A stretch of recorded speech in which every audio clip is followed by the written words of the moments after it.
जय हिंद दोस्तों। बायबैक के बारे में बात करेंगे इन्फोसिस के। और पूरा हम लोग देखेंगे आपका क्या क्वेश्चन है। सब सवालों का जवाब यहाँ पे मैं आप लोगों को देने वाला हूँ। सबसे पहले ये जरूरी चीज डिस्क्लेमर पढ़ लीजिएगा, मैं सेबी पंज की सलाहकार नहीं हूँ। यह वीडियो केवल जो है इंफॉर्मेशन के लिए है, सीखने समझने के लिए है, तो ये आप लोग ध्यान दीजिएगा। इन्फोसिस का बायबैक पे कई सारी वीडियो बनाया हूँ, और हर एक छोटी बड़ी खबरें जो है या फिर छोटा बड़ा जो भी अपडेट आपको चाहिए होता है वो सब कुछ यहाँ पे मैं दिया हूँ। अब आपके कई सारे क्वेश्चन आ रहे हैं, हालांकि जो भी मैं वीडियो बनाया हूँ उनमें उन क्वेश्चन का आंसर है, लेकिन आप लोगों को सीधा सीधा जवाब चाहिए होता है, ठीक है ना। तो आज मैं सीधा सीधा जवाब दूंगा आपके कमेंट का कि क्या है। क्योंकि जो आप कैटेगरी पूछ रहे हो वो कैटेगरी भी मैं बताया हूँ आप लोगों को कि कौन सी कैटेगरी बेस्ट होती है, किस में अप्लाई करना चाहिए। कुछ लोग कह रहे हैं, देखिए जो लोगों को जानकारी नहीं होता है ना, उनको थोड़ा सा अलग ढंग से उनको हर एक चीज समझ में आता है, ठीक है ना। भले ही उनको सही चीज समझाओ लेकिन उनको थोड़ा सा उल्टा समझ में आता है। तो मतलब उनको क्लियर करना जरूरी है। तो सबसे पहले तो कोई बंदा है जो बोल रहे हैं, कोई भाई कह लीजिए कि कौन सी कैटेगरी बेस्ट होती है। मतलब जो मैं बताया हूँ कि जो बायबैक आया है इन्फोसिस का, उसमें एक रिटेल कैटेगरी होती है और एक जो है कह लीजिए नॉर्मल कैटेगरी होती है। अब कुछ लोग उसको एच एन आई कैटेगरी लिख रहे हैं, तो एच एन आई भी मान सकते हैं, लेकिन उसको नॉर्मल कैटेगरी माना जाता है। नॉर्मल में सब लोग आ जाते हैं, F I I D I सब, ठीक है ना। तो कौन सी कैटेगरी बेस्ट होती है, और ये मैं कैलकुलेशन करके बताया अभी तो आप लोगों को कि कौन सी कैटेगरी में आपको जाना है। आप कैलकुलेट करके पता कर सकते हो और कुछ ज़्यादा उसमें दिमाग नहीं लगाना है, ठीक है ना। तो देखिए रिटेल कैटेगरी सबसे बेस्ट कैटेगरी होती है। इसमें जो इंटाइटलमेंट रेशियो आता है वो भी ज़्यादा आता है, और जो एक्सेप्टेंस रेशियो आता है वो भी ज़्यादा आता है हमेशा।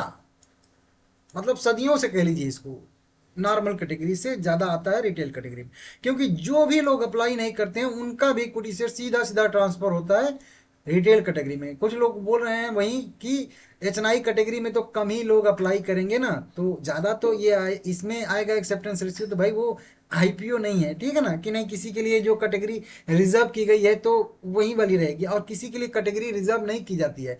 केवल रिटेल इन्वेस्टर के लिए ही 15% जो है वो रिजर्व किया जाता है, ये ध्यान दीजिए। मतलब रिटेल कैटेगरी का 15% तो होगा ही होगा, बाकी जो जो लोग अप्लाई नहीं करेंगे उन सबका जो है आके रिटेल कैटेगरी में ही आएगा। समझ रहे हो, बाकी एचएनआई का कोई है नहीं कि नहीं 35% उनके लिए रिजर्व है, ये समझिए आप।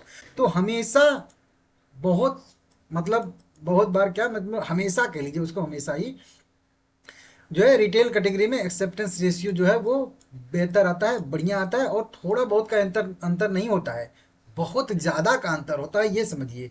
इसको उदाहरण के तौर पे समझाऊं तो मान लेते हैं कि अब इसी का उदाहरण ले लेते हैं, जैसे कि कई सारे, अब उसको फिर से यहाँ पे एक बार कैलकुलेट करता हूँ। देखिए बहुत सारे लोग कह रहे हैं कि 1550 से ऊपर नहीं जाएगा। देखिए अगर आपको लग रहा है कि 1550 से ऊपर नहीं जाएगा, तो आप 2 लाख में 1550 का भाग दे दीजिए, जितना नंबर आएगा मान लीजिए उतना कैटेगरी में आ जाएगा। मैं मैक्सिमम आप लोगों को बताया हूँ कि मैक्सिमम की बात करेंगे तो अभी के प्राइस के हिसाब से तो 1477 आ रहा है। चलिए मैं इसको 1500 मान के चल रहा हूँ, 1500 मान के चलेंगे तो 2 लाख में इकाई दहाई सैकड़ा हजार 10,000 लाख, हमेशा 2 लाख में आप जो मान रहे हो प्राइस कि उसके ऊपर नहीं जाएगा रिकॉर्ड डेट तक, तो उससे आपको डिवाइड करना होगा। जब मैं मान के चल रहा हूँ 15, ठीक है ना, 1500 तो भाग देंगे इसमें 1500 से, तो 1500 से भाग देंगे तो ये नंबर आ जाएगा 133। अभी के हिसाब से अगर करोगे तो 136 नंबर आ रहा है। तो अगर जो आज का प्राइस ये 1477 है, 1477 इसके नीचे रहता है, तो 136 शेयर भी आपके पास रहेंगे तो भी आप रिटेल कैटेगरी में हो। लेकिन अगर रिकॉर्ड डेट के दिन तक शेयर ऊपर चला जाता है तो आपका वैल्यू बढ़ जाएगा, तो फिर आप रिटेल कैटेगरी में नहीं आओगे। मतलब रिकॉर्ड डेट तक आपके पास सब आपका बाइंग कॉस्ट प्रॉफिट वॉफिट सब लेके 2 लाख तक का रहना चाहिए शेयर, बस इतना समझिए। आप 1500 मान के चलेंगे तो 133 तक भी आपके पास शेयर रहेंगे, तो भी आप रिटेल कैटेगरी में आओगे 133 शेयर। लेकिन बशर्ते वही है कि रिकॉर्ड डेट तक 1500 के ऊपर नहीं जाना चाहिए, नहीं तो आप भी रिटेल कैटेगरी से बाहर हो जाओगे। मैं आप लोगों को सेफ्टी के लिए सीधा सीधा बोला हूँ 120 क्वांटिटी आप रखेंगे, तो आप चाहे प्राइस कितना भी मोमेंटम कर जाएगा आप रिटेल कैटेगरी में ही रहोगे। 125 तक भी ठीक है, आप देखिए आपके हिसाब से कि आप कितना रखना चाहते हो, ठीक है ना। ये है।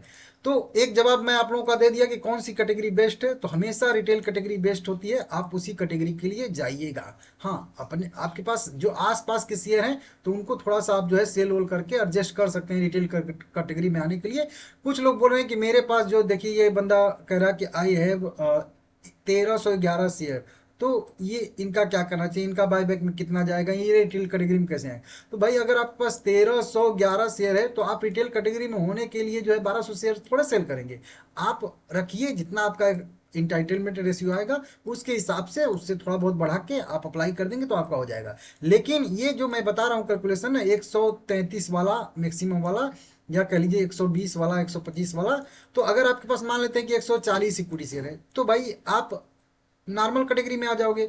तो उससे अच्छा है कि 10 शेयर आप सेल कर दोगे, फिर आप रिटेल कैटेगरी में आ जाओगे, रिकॉर्ड डेट के बाद वहीं 10 शेयर फिर से आप खरीद लोगे, तो आप रिटेल कैटेगरी में आ भी गए और उसका आप बेनिफिट भी उठा लोगे, और आपका 140 शेयर जो था उस 140 का 40 शेयर हो भी गया। तो ये उन लोगों के पास है जो पास है, मतलब मानते हैं 150 किसी के पास इक्विटी शेयर है, वो रिटेल कैटेगरी में आना चाहता है, तो वो क्या करेगा कि 20 इक्विटी शेयर अपना बेच देगा तो 130 हो जाएगा, या 25 बेच देगा तो 125 उसके पास बच जाएगा, तो आराम से रिटेल कैटेगरी में आ जाएगा, अप्लाई करने के लिए एलिजिबल माना जाएगा रिटेल कैटेगरी में। फिर उसके बाद वो चाहे तो फिर से इक्विटी शेयर अपना 25 खरीद ले। तो जो पास वाले हैं तो उससे यही होता है कि आपका थोड़ा सा ज्यादा इक्विटी शेयर बायबैक में चला जाएगा, तो वहीं जो 300 350 रुपये वाला डिफरेंस है, 325 रुपया वाला 1477 से अगर आप कैलकुलेट करोगे तो वो आपको हर एक शेयर पे जितना ज्यादा शेयर जाएगा वो 325 रुपया आपको बेनिफिट हो जाएगा सीधा सीधा। ठीक है ना, तो ये आपका आंसर हो गया। हालांकि आंसर छोटा नहीं था, बड़ा ही था, लेकिन डिटेल में और भी कई सारी चीजें समझा दिया हूँ ना ये चीज। ठीक है ना, तो उम्मीद है कि यहाँ तो ये तो समझ में आ गया होगा आप लोगों को। अब बताया जा रहा है कि यहाँ पे अप्लाई करना चाहिए या 2 लाख में, तो वही बात है, रिटेल कैटेगरी में ये भी पूछ रहे हैं कि अप्लाई करना चाहिए, तो वही बता ही दे रहा हूँ कि सबसे बेस्ट कैटेगरी होता है रिटेल कैटेगरी, उसमें आपको अप्लाई करना चाहिए। और मैं बोलूंगा कि आसपास अगर आपके पास शेयर है तो थोड़ा बहुत सेल होल करके भी एडजस्ट करके 325 के आसपास लेके, 125 के आसपास लेके आइए, ये बेहतर रहेगा। ठीक है ना। अब कुछ लोग यहाँ पे एक चीज बोलते हैं कि मैं तो एक शेयर बाय करूंगा और एक ही शेयर करूंगा, और ये बहुत सारे लोग जो जिनके पास वही होता है ना, उतना नॉलेज नहीं होता ना, वो एक शेयर स्ट्रेटेजी बताते हैं, और बहुत सारे लोग वीडियो हो सकता है बनाए भी होंगे, और आप कमेंट करिएगा बनाए हैं कि नहीं। एक शेयर का स्ट्रेटेजी बनाएंगे, ठीक है ना, कि एक शेयर खरीद लीजिए, एक शेयर तो एक शेयर जाएगा ही बायबैक में, तो क्या हो जाएगा उससे, बहुत ज्यादा मुकेश अंबानी बन जाओगे 300 रुपया से, समझ रहे हो। ये बकवास ही होता है एकदम बिल्कुल। हाँ, यही प्राइस अगर ज्यादा होता तो मैं बोलता कि जाइए, जैसे कि उदाहरण के तौर पे कि मान लेते हैं किसी शेयर का प्राइस जो है वो 10,000 है, ठीक है, और 10,000 शेयर का प्राइस है, और बायबैक कंपनी कर रही है मान लेते हैं कि 30% के डिस्काउंट पे 7,000 पे, ठीक है ना, 7,000 पे करिए। फिर अब इसके जगह पे आप अगर एक शेयर बायबैक में खरीदोगे तो 7,000 पे खरीद लोगे, 10,000 पे कंपनी बायबैक करेगी, तो सीधा सीधा आपको 3,000 रुपये का यहाँ पे मतलब मिलता है प्रीमियम। तो उसके केस में एक शेयर स्ट्रेटेजी काम करती है। अब कोई शेयर है, कंपनी है, वो 500 रुपये में उसका शेयर ट्रेड कर रहा है, और यह कंपनी 600 रुपये में बायबैक लेके आई है। अब एक शेयर स्ट्रेटेजी में क्या ही आपको मिल जाएगा बताइए। छिंदी चोरी करने के लिए जाएंगे, उससे अच्छा है कि आप 10 शेयर खरीद लीजिए, 3-4 शेयर चला जाएगा तो अच्छा खासा हो जाएगा। तो ये बकवास है, एक शेयर स्ट्रेटेजी मेरे हिसाब से एकदम बकवास है। आप चाहते हैं तो जाइए, उसका कोई दिक्कत नहीं, एक शेयर बायबैक में चला जाता है, ठीक है ना, पूरा का पूरा एक शेयर है तो एक शेयर, ठीक है ना। ये चीज 2 शेयर रहता है तो 2 शेयर भी कभी कभी चला जाता है, लेकिन वही एक्सेप्टेंस रेशियो ठीक रहता है। तो ये तो 2-3 सवाल तो आपका एकदम पूरा जवाब मिल गया, ठीक है ना। सर इसका कहाँ लिखा है कि प्रमोटर हिस्सा नहीं लेंगे, हाँ, ये जो मैं कल वाली वीडियो में बताया था, ये वाला पीडीएफ दिखा के ना कि यहाँ पे कि ये जो प्रमोटर के पास 54 करोड़ इक्विटी शेयर है, वो प्रमोटर भाग नहीं लेंगे, तो इनके जो हक में आ रहा था बायबैक में, इनका शेयर जो जाता 1 करोड़ 10 लाख, तो ये हमारे में ही 1.5 करोड़ वाले में जुड़ेगा, तो हमारा टोटल 2.5 करोड़ या कह लीजिए 2 करोड़ 60 लाख हो जाएगा। तो ये बंदा पूछ रहा है कि ऐसा कहाँ पे लिखा है कि प्रमोटर भाग नहीं लेंगे, आपको कैसे पता, कहाँ से फोन आया था। तो मुझे फोन नहीं आया था भाई, वो यहाँ पे आया था, कहाँ गया ये लेटर ऑफ ऑफर, ये तो लेटर ऑफ ऑफर नहीं है, उसका एक प्रारूप कह लीजिए है, ये लेटर ऑफ ऑफर होता है, ठीक है ना, वो कंपनी भेजेगी, 52 पेज का है। अभी हर एक जगह पे डैश डैश आपको यहाँ पे सुनना दिख रहा होगा, दिख रहा है ना, सब ये राइट इंटाइटलमेंट रेशियो आएगा, रिकॉर्ड डेट, एक्स डेट जो तो चलिए आ गया है, ओपनिंग डेट, क्लोजिंग डेट, ये सब जगह पे आएगा।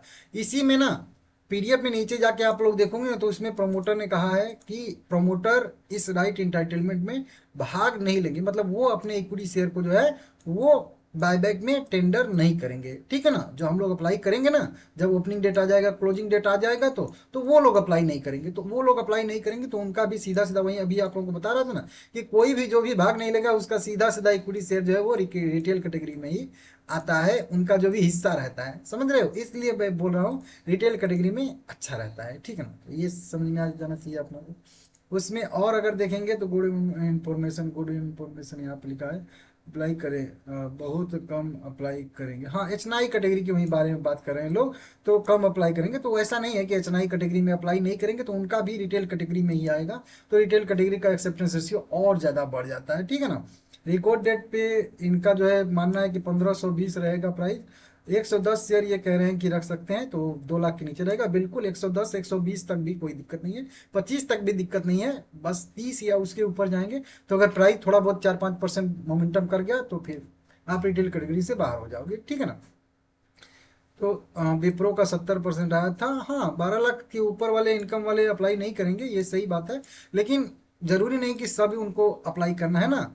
रिटेल कैटेगरी में ज़्यादा एक्सेप्टेंस रेशियो होता है, लेकिन बड़े कैटेगरी में छोटा ही रेशियो होता है ना, तो वो टैक्स के लिए नहीं अप्लाई करते हैं, लेकिन उसमें भी तो मिलता है ना। कि अगर मान लेते हैं कि कोई एच आई कैटेगरी में या नॉर्मल कैटेगरी में है, 1,000 शेयर बंदा रख के चल रहा है, तो उसका 1,000 शेयर में मान लेते हैं कि 10 शेयर बाईबैक में अगर जाने वाला हो, या 10 शेयर तो नहीं जाएगा, हाँ 10 शेयर हो सकता है जाए, तो 10 शेयर अगर उसका जाएगा तो वो थोड़े 1,000 शेयर अप्लाई करा, वो उसको तो 10 ही शेयर अप्लाई करना है ना।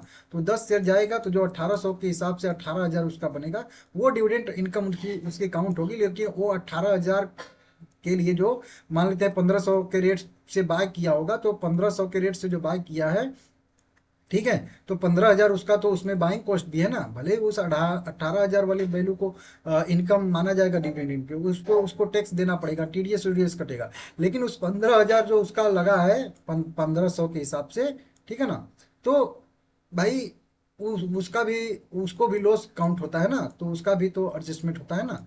तो इस तरह शॉर्ट टर्म लॉन्ग टर्म जो भी उसका होगा उस हिसाब से उसका भी एडजस्टमेंट हो जाता है, तो करते हैं अप्लाई कुछ लोग, ऐसा नहीं कि सभी लोग नहीं करेंगे, ठीक है ना। तो इसको भी देख लीजिएगा। एक एक खरीदता हूँ तो 100% बायबैक मिल जाएगा, वहीं सभी लोग कह रहे हैं कि 1 शेयर, तो आप लोग अपने हिसाब से देख लीजिएगा, ठीक है ना। बाकी कोई और आपका क्वेश्चन है तो कमेंट करिएगा, मैं उसको आगे मतलब कवर करूंगा, ठीक है ना।